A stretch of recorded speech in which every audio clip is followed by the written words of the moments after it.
Welcome. I'm Christine Kwan. I am the director and CEO of Sotheby's Institute here. And thank you all for coming out tonight. It is the last week in July, and I can't believe we have such a huge turnout.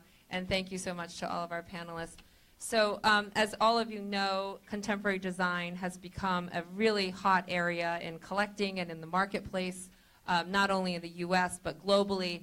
And we just thought it was a great time to have a conversation about what kinds of career opportunities there might be in the contemporary design market. And so tonight I'm going to turn it over to our moderator, Anne-Marie Richard, who is our new program director for our master's program in fine and decorative art and design. So I'm going to turn it over to Anne-Marie.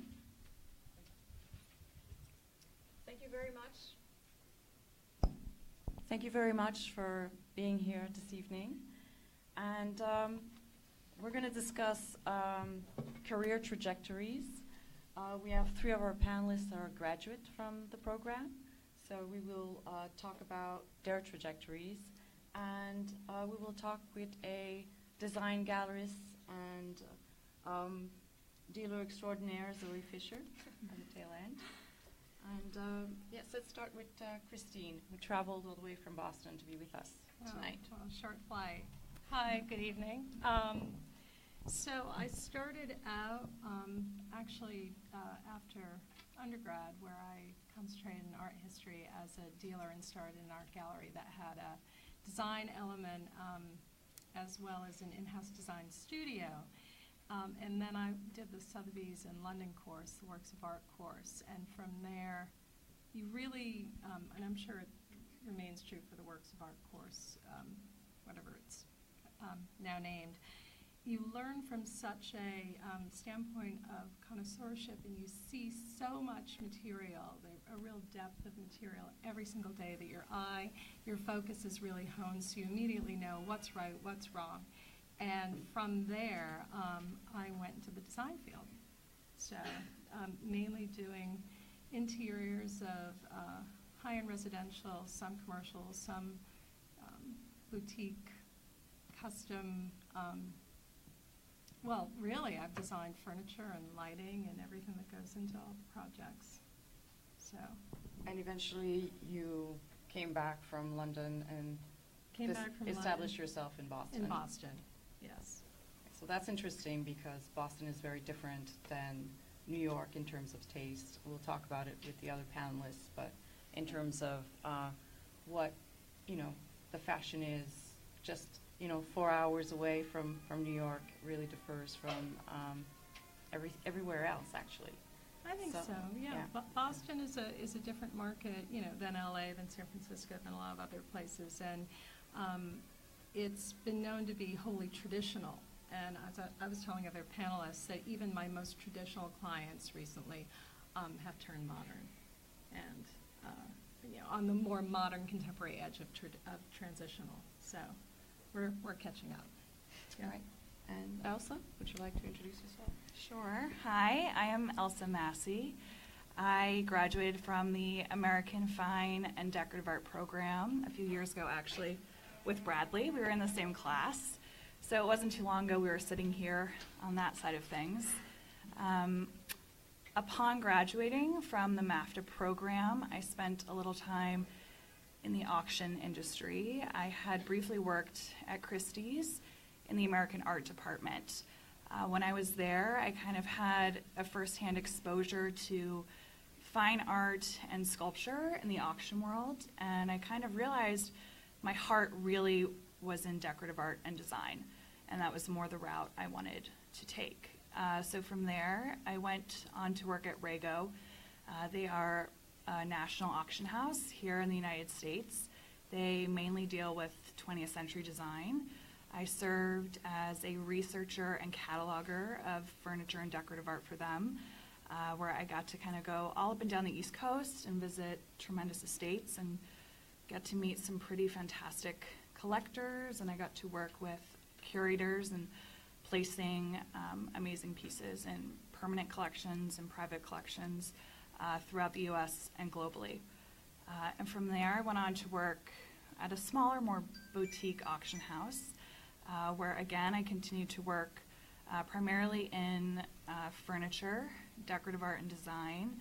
I focused on antiques and more kind of traditional English, traditional American, silver, Americana, and I got to really kind of expound my knowledge past what I had known previously into kind of a more all-encompassing understanding of the design market when it comes to auction.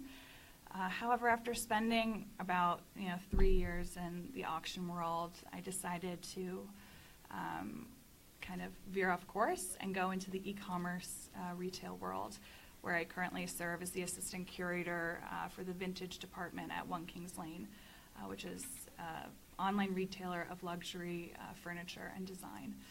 And right now is a very interesting time because I work in a contemporary design business. However, I am on the vintage kind of leg of things. So I work to present antiques and vintage design in kind of a contemporary arena. So I am working kind of to harmonize the two. Which is interesting because we've seen a lot of interiors, this mix of old and new and contemporary and antique, and everything is kind of meshing together with the fairs as well, with the Salon of Art and Design, with TFAF. Yes. Yes. So that's interesting that the influencers are somewhere between e-commerce and the art fairs. Yes, definitely. It's a very interesting time, especially for interior design and home decor, which is more kind of the ring I'm active in now. And it's all about the mix. At One Kings Lane, we call it mastering the mix. And so you have contemporary design softened by antiques, old with the new. And it's something that, I find to be quite relevant in the market today. And Brad, would you like to? Right. Well, as Elsa said, I also graduated from the American Fine and Decorative Art program. I started out after graduation interning at Christie's, in which I wanted to do American decorative art, as I think why we chose the master's degree we did, except I was kind of given an internship in the 20th Century Design Department, unexpectedly, but of course you're not going to turn it down, the internship at Christie's, and immediately fell in love with it. It was also while they were doing the Michelle O'Godonor private selling exhibition, so I was exposed to not just 20th century design, but also contemporary design. And then while I was there, just kind of kept building upon that knowledge. And then through my connections at Christie's, I got a job at Phillips as their administrator in their design department, where I continued to be able to, learn firsthand about, 20th century design, but also Phillips is known for introducing contemporary art to the market and kind of being the people to kind of explore, and sometimes it didn't work out and a piece would be but other times it would actually work really well in their favor. And so while I was at Phillips, I kind of learned that as much as I do love 20th century art, I enjoy broad interests in things. I still love American decorative art. I still love European, 17th century, 18th century furniture. And there was a position open at Russell Piccione Design, which he specializes in high-end residential with quite an outstanding clientele who all of them are very interested in not just 20th century design, but they're also avid collectors of custom commissions in contemporary design, contemporary art, 18th century English furniture, silver. I mean, you have pretty much everything. That's a wonderful mix, which, what other job do you get to uncrate a 17th century Mazarin bulwark cabinet from France while you're also unpacking a Max Ingrid 1950s Italian chandelier? So it's, a great opportunity, and kind of that's where I'm at right now and enjoying it. So. Zoe?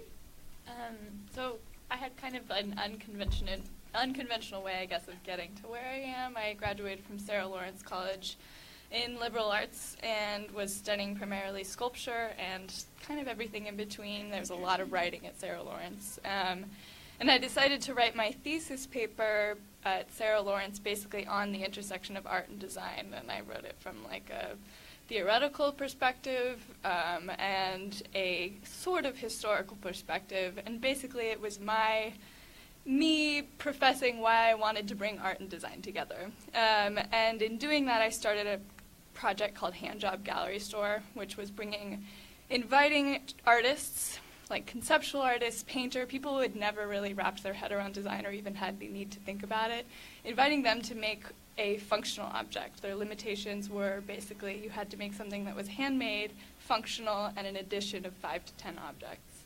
And this was like 6 years ago, where at a time I felt like this kind of market was a little bit undeveloped. Now I think there are actually a lot of really amazing programs. Like Gray Area was doing this, like artist editions of objects, and as we were talking about custom commissions, that has become way more important. So I started with my own project, basically. I opened up a gallery in Brooklyn, both an art gallery and basically an art editions shop, and then started working for Gray Area, then started working for the Cooper Hewitt. I was doing buying for their shop, and was introduced to just like a really wonderful group of people, was curating shows, and just kind of my design world was expanding. And then in the last 2 years, basically, I started working for Patrick Parrish, which is contemporary and vintage design gallery in Tribeca, and we became very close. He's amazing, and I loved working with him. Things were transitioning in my other space in Brooklyn, and in April, we opened Fisher Parrish Gallery, which is our collaboration. And that's more art-focused than Patrick Parrish is, but inevitably, because of who both of us are, we both have a design focus as well. Kind of sits in the middle. We just did a really big show for our first show called The Paperweight Show, which was 110 artists and designers coming together to create one paperweight each. So it was 110 paperweights. It's really fun, great, amazing stuff, totally diverse range of materials. It was a really good exploration for both artists and designers to kind of like play both fields. And it was a very well-received exhibition, and it really revived the category of paperweights. Yeah. The last time I saw a paperweight catalog was at the Strand. It was dated 2003, and the last very important sale of a paperweight was in 1990.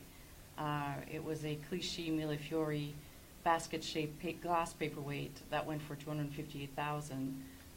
You'd be really hard-pressed today to get those kinds of prices for paperweights. Yeah. Our price range was more $5 to $6,000. Yeah, and in the 19th century, that's the price they were at. In the 1850s, when there was this emergence of paperweight industry, they were selling them for about $8 to $12. Right. But I thought it was very interesting that you went back and made it interesting, making this category that's basically been forgotten, but you gave it a twist. Yeah, I mean, it's essentially just a small sculpture, and it was a perfect excuse to bring both artists and designers together, thinking about this small, bizarre object that's kind of sitting in front of them all the time, thinking about it in a different way. It's recontextualizing the object, which I think is very interesting, because that's really what contemporary design is. I mean, nothing is really, really new. There's always, some history hidden there.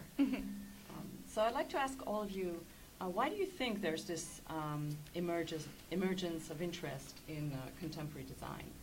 I mean, we all have somewhat of an antiques background. We all have to integrate antiques in our work, in interior design, but there's also a proliferation of magazines on design, Design Fair. I'm thinking of Sight Unseen, for example, Wanted Design. There's definitely very much of an interest in contemporary design right now. Why do you think that? Anybody?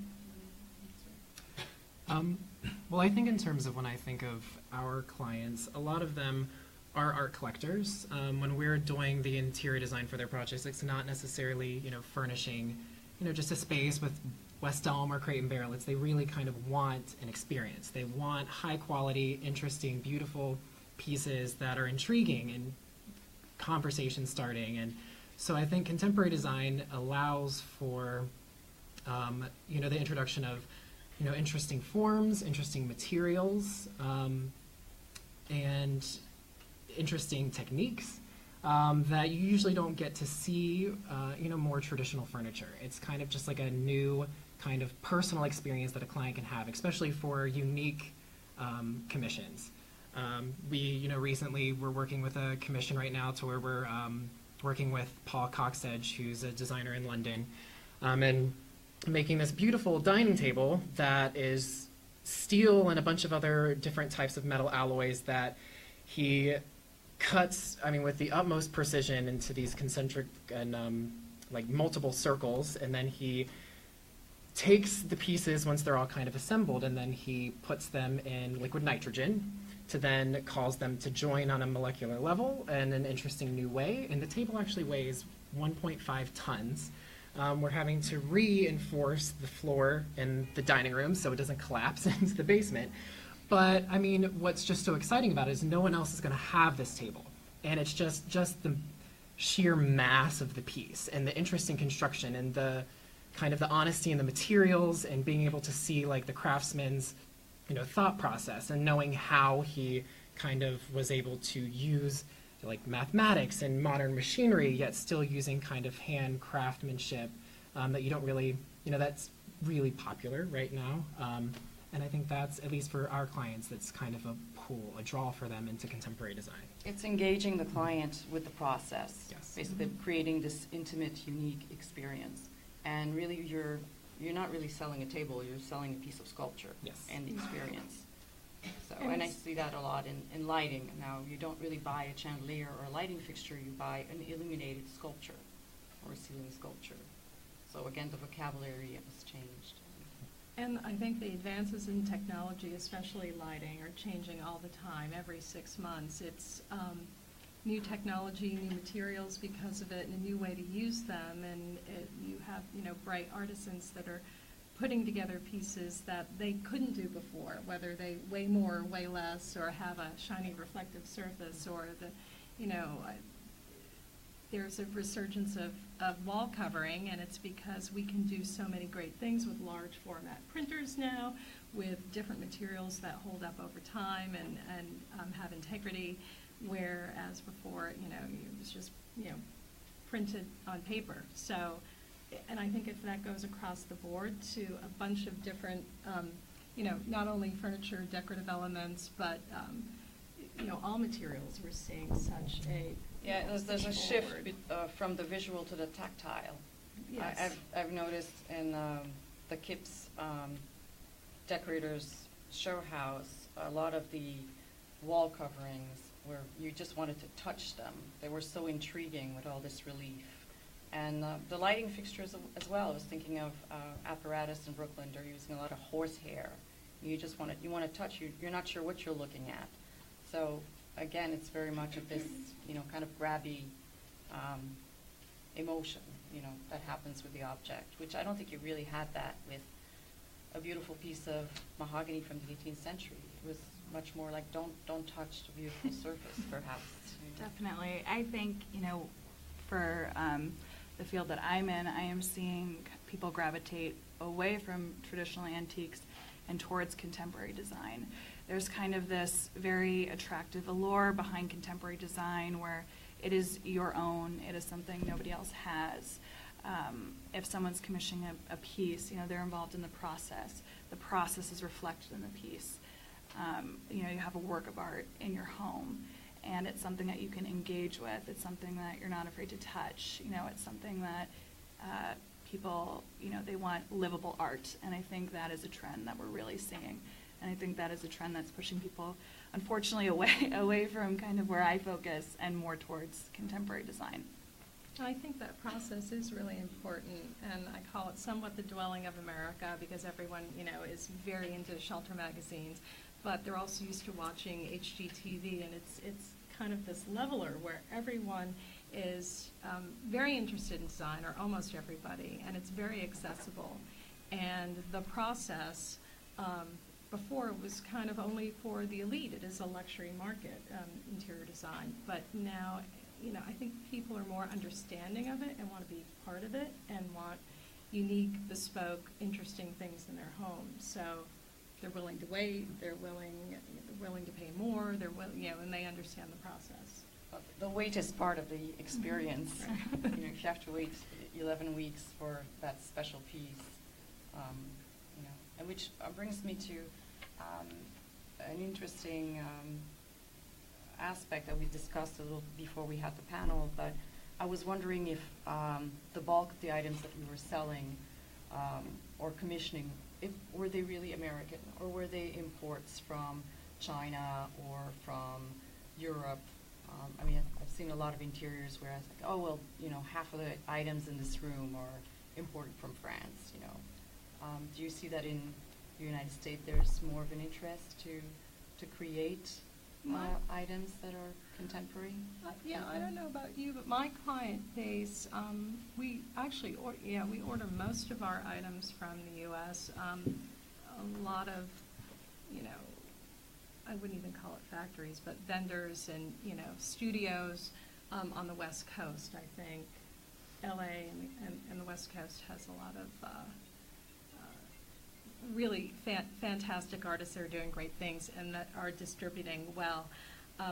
I did buy something last year that was made out of the country, and we waited 22 weeks for it for a client, and it was held up in shipping, and I think the shipping container, I don't know, fell off the ship into the sea before we found out what was going on.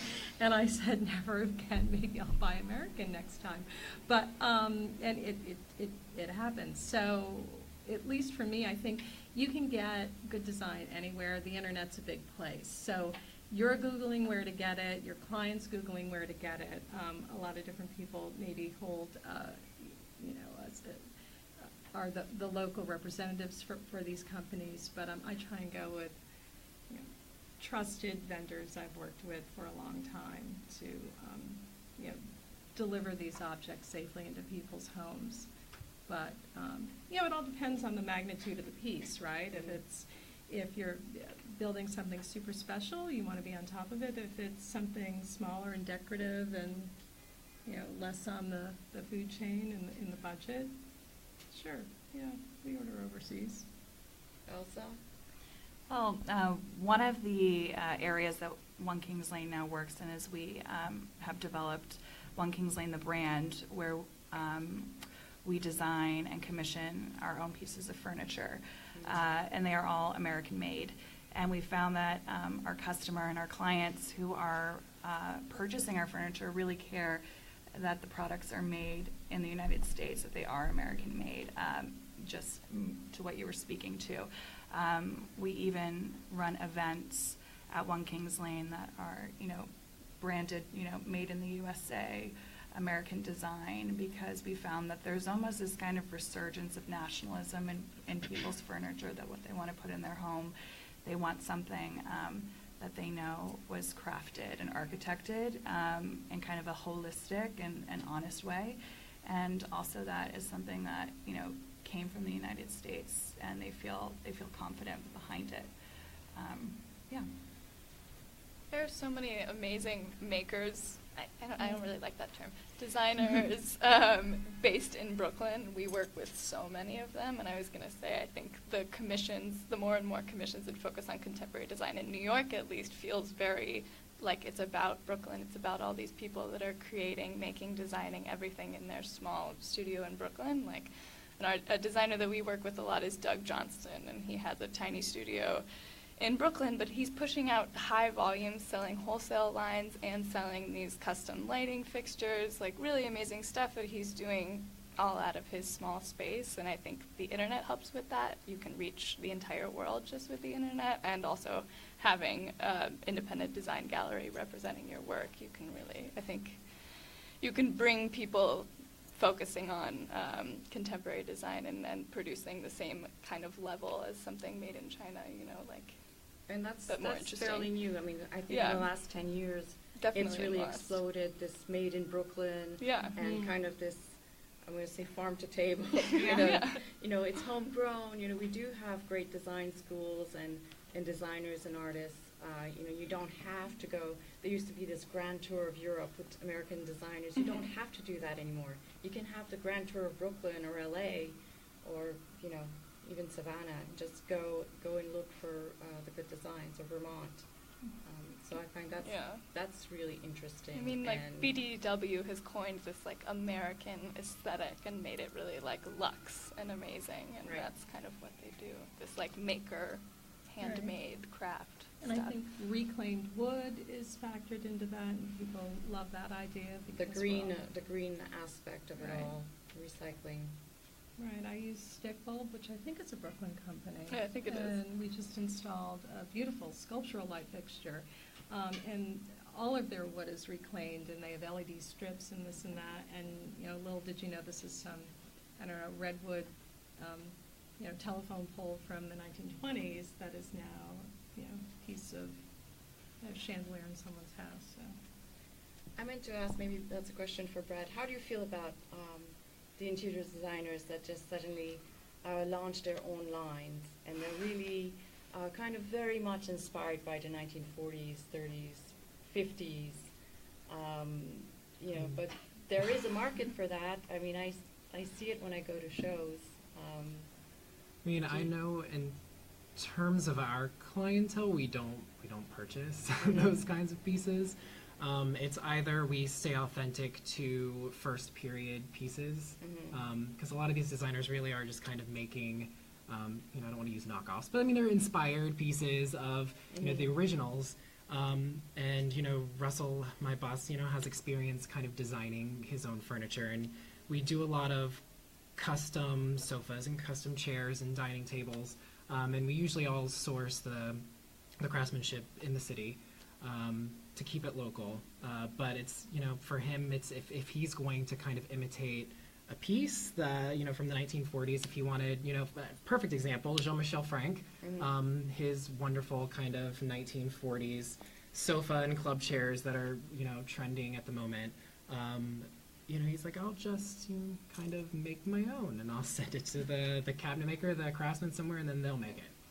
But we tend to stay away from those, only because I also feel like a lot of these designers are sending work out of the country too. I don't really know where. I mean, once again, you feel like you're buying it local, but it's coming from China or somewhere, and then you have to worry about shipping, and then that can always be a huge hassle. We've had a few pieces, you know, get stuck in customs before, and then that's never any fun, and it just stresses the client out, and then you get stressed out.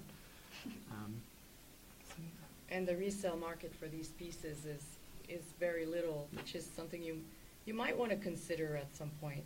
Also, I'm sure you see that in the auction trade, or from the auction trade, where, you know, all the wonderful sofas or consoles or armoires that were designed by XYZ interior designer ends up at auction, and you get, what, $50, $100 for a sofa that might have cost, you know, in the thousands. Yes, it's actually kind of tragic sometimes. In the auction world, we had this beautiful, when I worked at Malay Brothers, we had a stunning leather custom flex form sofa. It had come from the estate of Cyndi Lauper. It was beautiful, and it retailed at, I think, $18,000 or $20,000, and we sold it for, I think, $1,200. Yet an antique settee, you know, from the Federal period that had been reupholstered fetched $4,000. So it's interesting how kind of that contemporary design, in the sense, you know, your brick and mortars. Once you buy that, it's kind of like when you purchase a car and it leaves the lot, its value kind of depletes almost instantly.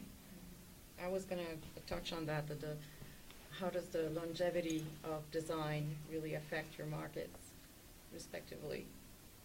Do you think your clients care when they buy something? Is it going to last a couple of generations, or is it automatic that, oh, well, we'll redecorate in a couple of years, and it gets tired to the eye? Well, I mean, for our clients, I mean, since all of them, they are art collectors, I mean, most of the pieces they buy, you know, for example, we have a client who, both the husband and the wife are hedge fund managers and have a beautiful 7-story house off Park Avenue, and they're avid collectors of Art Deco and contemporary art. And so the whole house is this beautiful mixture of just some of the best Ruhlman pieces, Sornay, the best of Art Deco you can buy, paired with Damien Hirst. And they just bought an amazing Philip Guston that they're framing in Picasso, and it's a beautiful collection. And they view it as their portfolio. It kind of becomes part of their financial portfolio, and they want it to kind of appreciate value. And if it's a piece that, you know, I mean, there's a few custom pieces that they will buy for comfort, like custom sofas and things. But usually our clients, when they purchase something, they want to buy it knowing that it does have a resale value. They appreciate knowing that if they want to sell their house and, you know, start over from scratch, that, you know, they can have a single owner sale at Phillips or Christie's. And know that it's like they didn't spend, you know, $150,000 or, you know, $500,000 on buying a bunch of furniture that they can't actually resell. I mean, it is, at least for our clients, definitely a concern that they factor into the budget. I found that it's 50-50. Some clients only care about the fine art, and they'll just have re-edition of Scandinavian design because it's innocuous and it looks good, but they don't care that it's period.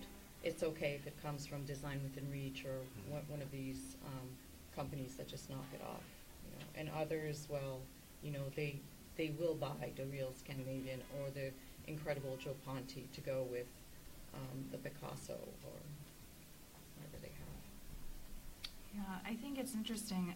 You know, at One Kings Lane we have the branded designs, which sometimes will emulate maybe mid-century modern or a Scandinavian design. We just had a beautiful set of Hans Wegner teak dining chairs, which our customer gravitated towards and purchased those over similar ones that we have on site that are maybe in the style of or the design of. So I think it really depends on the prerogative of the collector or, you know, of the buyer.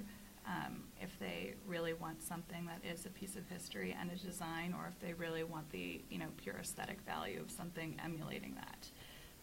And I think, do they care if there's a resale value? Yes or no? That's always the driving force, as Bradley was saying, I think, behind any kind of investment purchase. And people with multiple homes, they may put everything that's really great into their main house, but the beach house will have the knockoffs and it's sort of fun, cheap, and cheerful. So it depends on the project. Zoe, I was just going to say, we've had like kind of funny other side of that on the art side when we're selling at the Paperweight show. We try to do a mix of some very established artists with some lesser known artists, and we'll have a piece from a really established artist for $150. And it becomes this really interesting thing where there's still, the collector still wants this like resale value, and it's this like frantic, like, where's my COA? How am I going to, like, is it signed? But it's really like, it's not the point. The point is that it's this small, really affordable object that you're attaining. So we've always had kind of like a funny toss-up between not really wanting those collectors that are trying to resell it and also wanting people who are just kind of like loving and interested in this object right now as what it is. But that's a very unique instance that only happens kind of in like these small Brooklyn, you know, galleries as opposed to a big high-end gallery. I can be very fun though. I know there's a market. There's a limited market for the Norton Christmas project, the little teacups and all these artist design edition.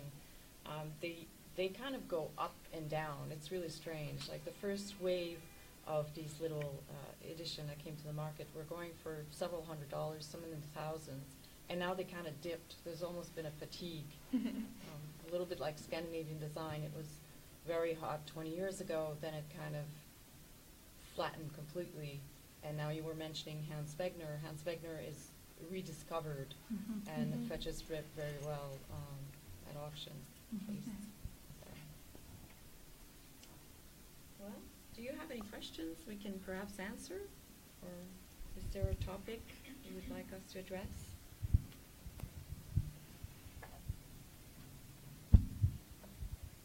So if you have any questions, there's some microphones going around. Please just wait for the microphone to come to you.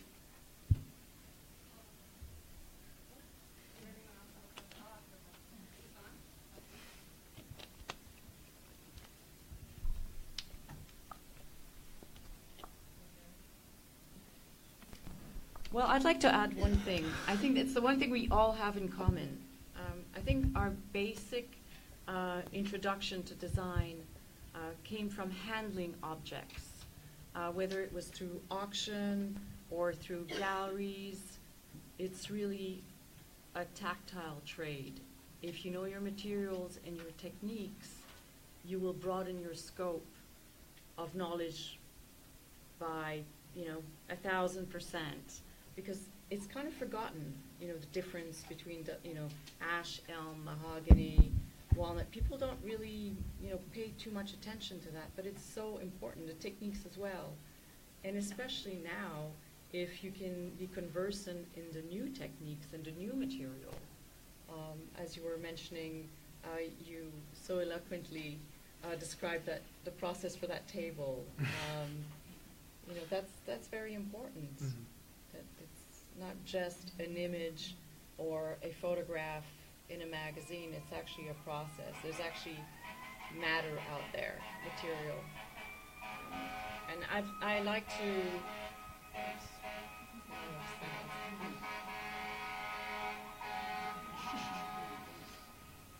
I still remember cataloging objects in London Yes. with Megan Aldrich, who was the decorative arts person at the V&A.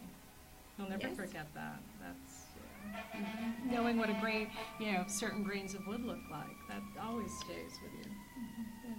I had a ceramic professor that would bring in, 5 to 10 different pieces of ceramic shards and just show us the different gauge and glazes and weight, and always tells us it's very important to weigh things, to smell things, to feel them completely in order to understand them. And I think that's the difference between the amateur and the professional. When you've handled so much, especially in auction houses, which is a fantastic place to learn, you handle so much, you see so much. Definitely. I think my education here gave me a really strong foundation in the history of decorative art. But beyond that, when I had entered the field and I was in these auction houses and I was handling everything myself and I was pulling out the drawers of, an antique Chippendale chest and I was looking at the dovetails and I was really examining the wood, that's kind of where I gained professional practice and a real hands-on knowledge of how to catalog an object, how to observe it, how to engage with it in its surroundings, which is, a really invaluable asset to have when you're going into kind of any arm of the design business. And I think here, well, I can only touch upon my experience, but I think to your point about being given an opportunity in an auction house, it may not have been your initial bailiwick. I mean, I was a paintings person, and my first internship was in English silver, which I thought, well, this just didn't appeal to me at first, but I said, yes, please, and I took the position, and it was fabulous. And then all of a sudden, you have this great new appreciation as a young person for something you didn't handle before and how special it was. And then I did the English furniture department and then modern British paintings, but I was already hooked on the decorative arts. And I think it's touching, feeling, picking it up, really, you get to know what's right or wrong right away in an auction house. And all of those experiences handling that stuff, has stayed with me today and really informs a lot of my choices and decisions too. When I walk in a gallery with clients or when I'm even looking at a new piece, if it just doesn't feel right, if it just the proportions aren't right, it goes back to the original training. I was about Absolutely. to touch on that. I'm still the one, I'm still climbing on the floor on hands and knees, looking underneath tables and making fool of myself in the auction houses. And it really, serving as kind of the associate art and design consultant, it's partly my job to, be able to maintain kind of that expertise and be able to, consult for clients. Clients trust us when they're giving us their money to buy these pieces, that it's important that you kind of maintain that kind of hands-on experience and be able to know that what you're buying is going to be worthwhile and not a disappointment, and they begin to trust your connoisseurship and your understanding of these pieces, and it is very important in this field. Yeah, just like it's important to be able to sit on the chair or the sofa before you buy it. If you just see it on the internet and you click on it, you might be very disappointed because of the proportion and what they're used as, stuffing they use. Is it foam? Is it down? So how do you see the future with contemporary design? Do you think it's going to carry on, or do you think there's going to be a 360? People are going to go back to more traditional objects? No looking back? Well, I hope that they revert back to traditional antiques. But, I think that just as a culture now today, everyone's forward-thinking. The millennial generation is forward-thinking. And I think they're going to kind of keep it on with that. And I think that the design market is kind of a direct reflection of that as well. So I think, while there's always trends, I think there's always an ebb and flow to kind of design or what people are gearing towards. I think that what's current and what's now will always be the most appealing. And people still want to be comfortable. Yeah. There are some pretty wacky designs out Yeah. there. Conceptual designs.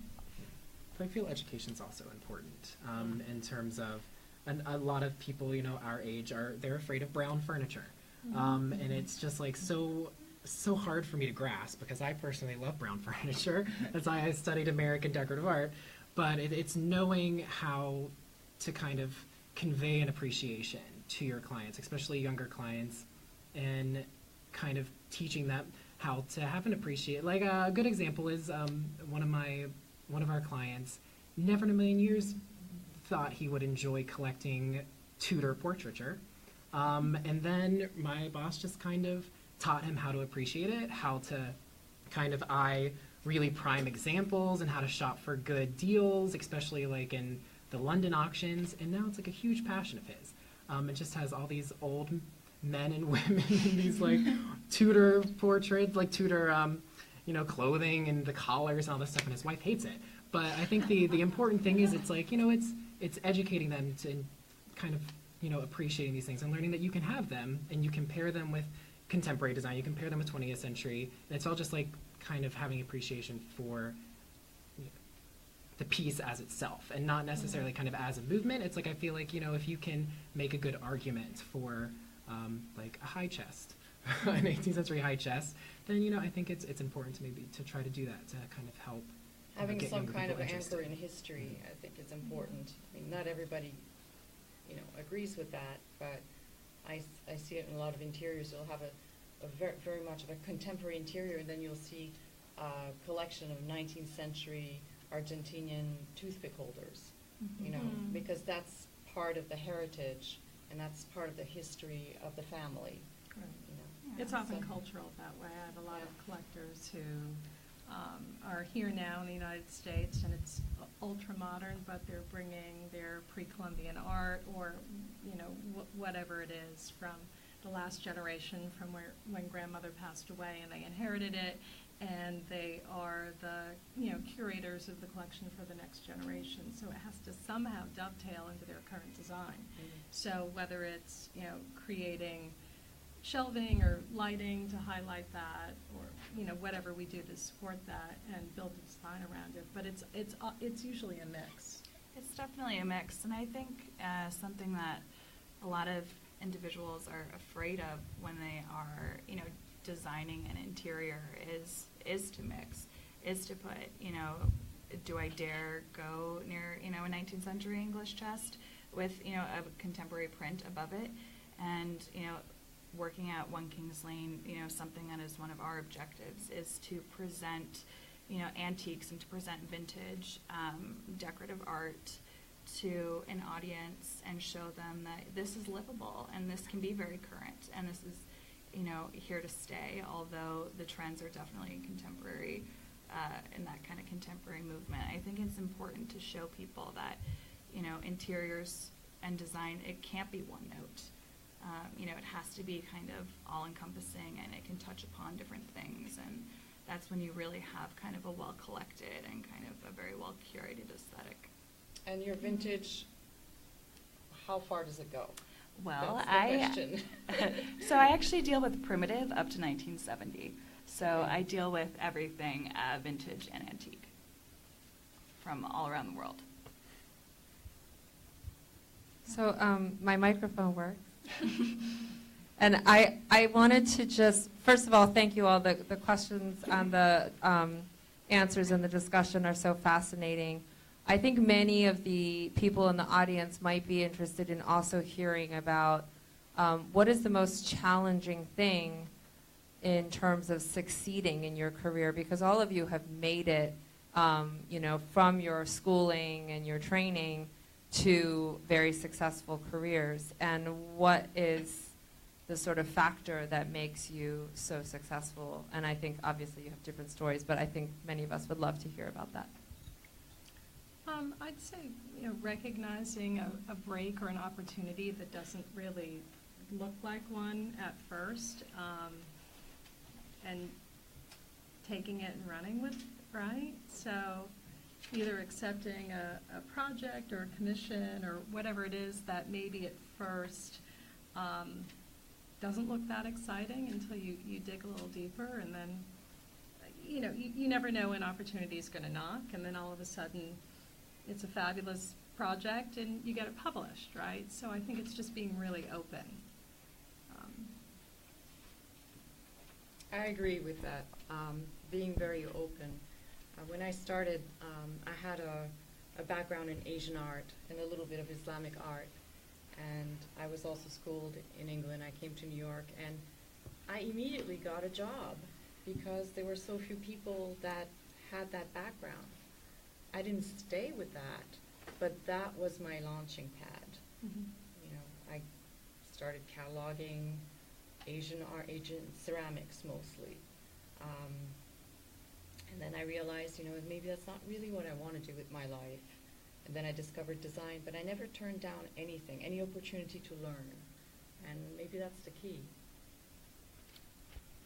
I mean, I would say, too, in turning down opportunities, like it being in New York, I found it's crucial to just kind of stay aware of, you know, gallery shows, museum exhibitions, which is also kind of fun because you just get to go to a bunch of openings. But it is important to actually, you know, be aware of those, go to the openings, be able to see the material that's out there, because you're not going to be, in terms of like our field, you're not going to be any help to anyone if you're not really staying relevant and on top of what's going on and being able to have an educated conversation about up-and-coming designers or new kind of aesthetics or materials, kind of manufacturing techniques.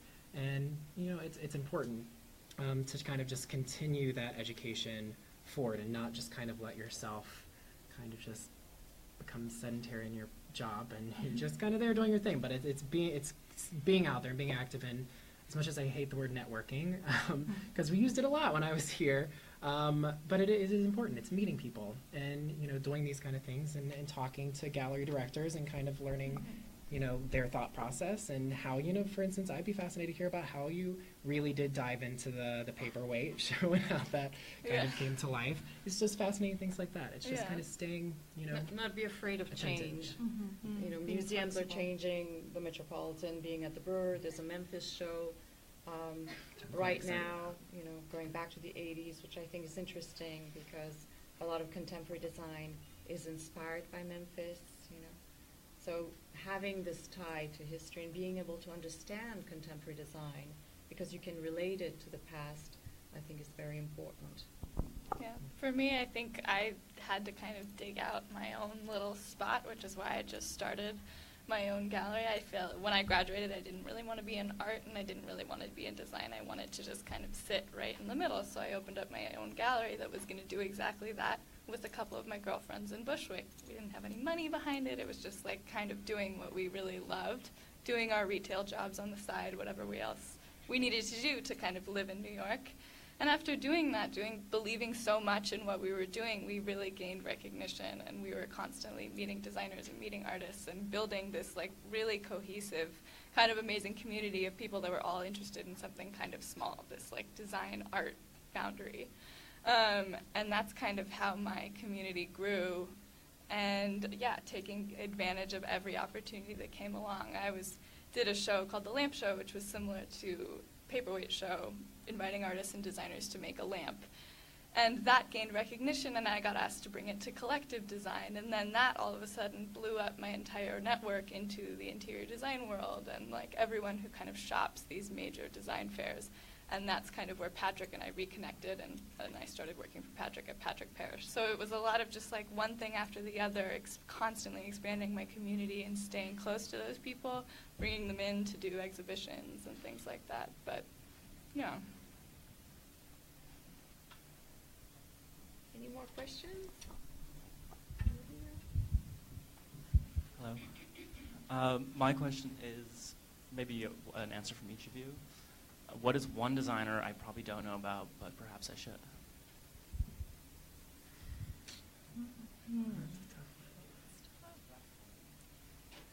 Well, we were just for the sake of our conversation. Yes, we were just talking about. Joris Lehrman is a good Exactly. one to keep in mind. He's represented by Friedman Benda. So he's had some. Dutch. Yeah, right, yeah. Dutch designer. Dutch designer. He's had some recent success on the auction market with some of his pieces, getting some pretty good traction. And then we were even going to commission a table from him as well. So he's also very fascinating, he's a mathematician, and also very, just so his thought process is quite fascinating when you actually kind of dive into how he creates his pieces. Computer-generated design. A lot of his design looks like cartilage, and it's extremely heavy. I was very surprised. He did very well at auction recently. I was surprised because it's so heavy, but at the same time it's also very vulnerable. A little bit like marble can be very heavy, but it's vulnerable. It chips, it can crack. It can have a hairline crack, and it's going to destroy the whole piece. A little bit like that. And it kind of like, because he actually even came down to kind of creating his own alloy. Like, I mean, it's not like a normal material. He kind of like worked with some chemists and things and kind of created this new material that some of his pieces are made out of, and it's quite interesting. It's an alabaster resin, which is basically an alabaster powder that you mix with some kind of adhesive, and then it's hardened, so it's very, very hard. But unfortunately, I think for the joints, I've seen quite a bit, they're very fragile, very heavy. So surprise, one of his prototype for that type of furniture just, sold for $500,000 at auction. So, and a few years ago, you could get the same thing at Friedman for $150,000. I think, I'm not sure how contemporary he really is, but Paul Evans is an incredible contemporary furniture and decorative art craftsman he's actually based out of New Hope, Pennsylvania, and he has kind of taken the auction world by storm. A cabinet from him could fetch anywhere from $25,000 to $700,000. And he works with different veneers, and he has a very sculptural and artistic approach to his furniture.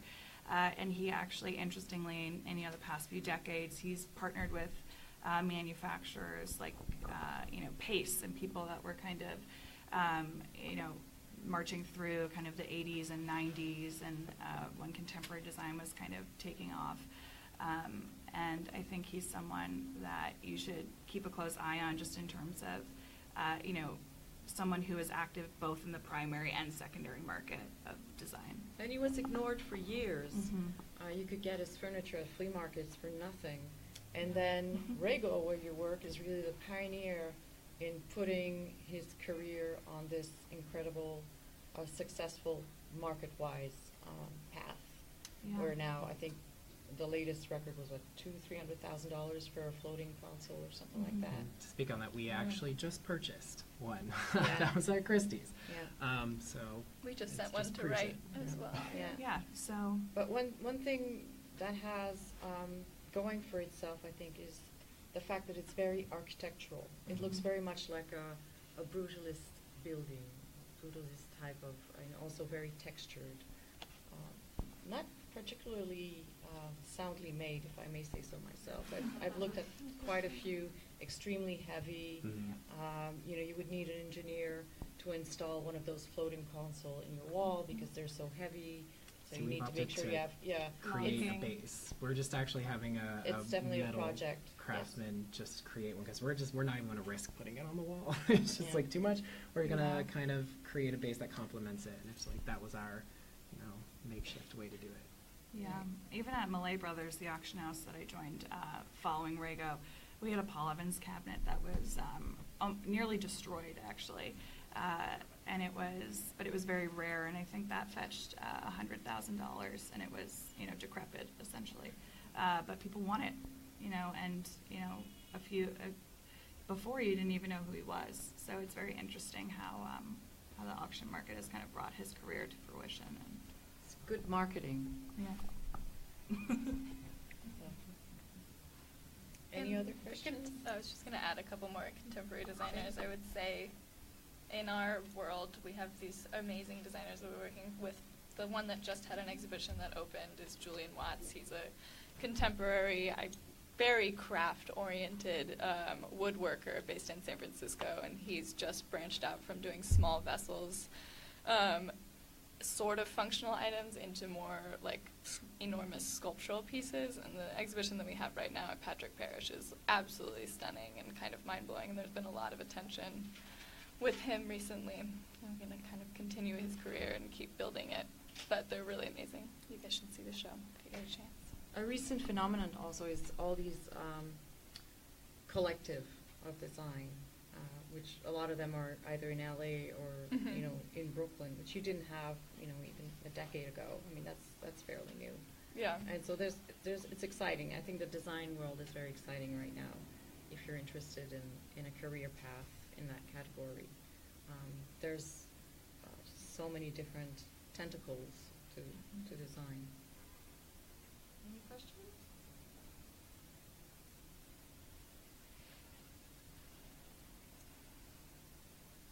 Yes. All the contemporary design careers like you guys talk about are pretty much about tangible things. But with the technology going forward, do you anticipate a future of contemporary design that's no longer tangible? They may only exist in virtual reality or in some, made up like a digital world. I think you still have to go and, you mean, is design just accessible or more accessible on sites, or I'm not sure I understand the question. Actually, it's okay. I think it's just like a decorative art is like a very unfamiliar kind of area for us. I guess it's art, but it's like a useful. It's functional. Yes. Okay. So strike out my question. I think I didn't think I said it. Sorry. Most of it is functional, not all of it. I mean, you have purely decorative objects that serve no other function than to be objects of contemplation. But mostly what we've talked about are functional objects. The paperweight, the furniture, the seated furniture, the lighting, all functional. But there's a whole category of just contemplative objects, which we haven't touched. But that's a good question, actually, because it does open this whole area of what are we looking at? Are we looking at an object of decoration, or are we looking at an object that kind of tickles the senses in a different way? What percentage of the market is that? I don't know, really. I mean, it's the different objects just for objects' sake. I guess that would be more fine art. Yeah, it's fine art, it's Yeah. sculpture, Yeah. it's Yeah. video art. I mean, there's definitely a break of categories, but I wouldn't be able to put a number on the percentage of non-functional and functional objects.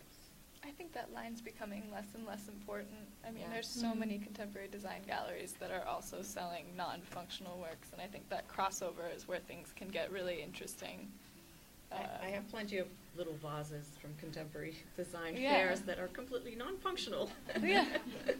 They will leak, but they're so pretty. But it's But funny, the material's interesting. as a design gallery, we come up against this a lot because fairs, often if it's a design fair and an art fair, they have very strict boundaries between what they will accept, so you can't put a piece of wall art in your design booth. But then there are other fairs that are becoming more and more popular, like FOG in San Francisco and Salon, which are art and design, and they really encourage people to kind of be in between. But like Design Miami will never let you put something, or there's other examples. They just won't let you put anything that's not design in their gallery. But I think that's becoming less and less of an issue. Yes, and there's all these contemporary artists that are doing really functional items, but that are not really meant to be walked on. I'm thinking of the spin wheel carpets of Damien Hirst. You see them in art and design fairs, but I've never really seen one on the floor. I've seen them hung on the wall. So again, it's a fine line between fine art and decorative arts. And then something else that comes to mind is Mark Newson. If anyone's familiar now, he holds the record for the most expensive piece of contemporary design ever sold at auction, and it's the Lockheed Lounge. And I think while it seems like a functional piece of furniture, and of course there was a famous, I think, Vanity Fair or some article where Angelina Jolie's kind of sprawled out on one using it as a daybed, but most people, it's made out of recycled aluminum shells to World War II aircrafts, I believe, and so it's not comfortable. It's not. I mean, it's interesting. I mean, it's not something that you would want to lay on, but it's classified as a lounge. It's classified as a piece of contemporary design, as a piece of furniture. But you know, it's interesting because you look at it, you kind of have to decide: is it something I want to sit on, or is it something I want to kind of appreciate for its form? It's a and its status symbol.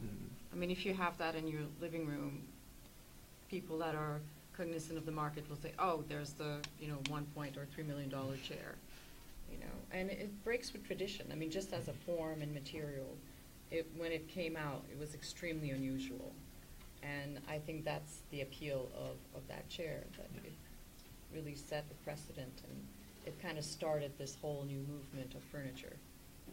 So. Would you like to join us for a drink? Unless you have other questions.